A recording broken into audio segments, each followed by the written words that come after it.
कि जब हम अनपढ़ थे तो हम गांव में रहते थे। जब हम अनपढ़ थे तो हम गांव में रहते थे।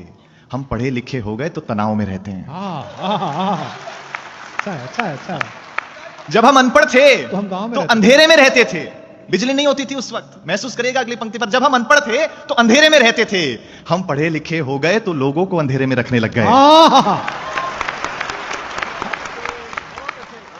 जब हम अनपढ़ थे तो अपनों के लिए जीते थे। परिवार ही सब कुछ होता था। जब हम अनपढ़ थे तो अपनों के लिए जीते थे। हम पढ़े लिखे हो गए तो अब बस सपनों के लिए जीते हैं। हम अनपढ़ थे तो रिश्तेदार होते थे।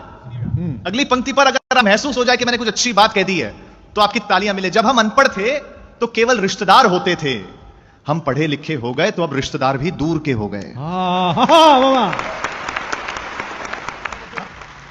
जब हम अनपढ़ थे तो पैसा घर के एक मुखिया के पास होता था और सब सुखी होते थे। हम पढ़े लिखे हो गए तो आज पैसा सबके पास है लेकिन सुखी।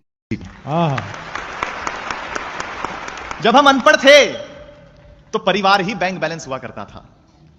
हम पढ़े लिखे हो गए तो बैंक बैलेंस के चक्कर में परिवार का बैलेंस ही खो गया। हाँ। देखिए, अनपढ़ों ने हमें दिया बहुत कुछ है, लिया कुछ भी नहीं है। आपका ध्यान चाहता हूं, अनपढ़ों ने हमें दिया बहुत कुछ है, लिया कुछ भी नहीं है। हम वो आखिरी पीढ़ी हैं साहब जिनकी माओ का सोशल मीडिया पे अकाउंट ही नहीं है। कितनी अच्छी बात है। अंतिम दो पंक्तियां कह करके आपसे विदा चाहता हूं। आपको लगे अगर रोहित शर्मा ने अच्छी ओपनिंग कर दी हो तो मुझे तालियों से विदा कर देना कि जहां हर इंसान भोला है, मन का सच्चा है, दिल साफ है। जहां हर इंसान भोला है, मन का सच्चा है, ऐ शहर तुझसे तो मेरे अनपढ़ों का गांव ही अच्छा है। बहुत बहुत धन्यवाद।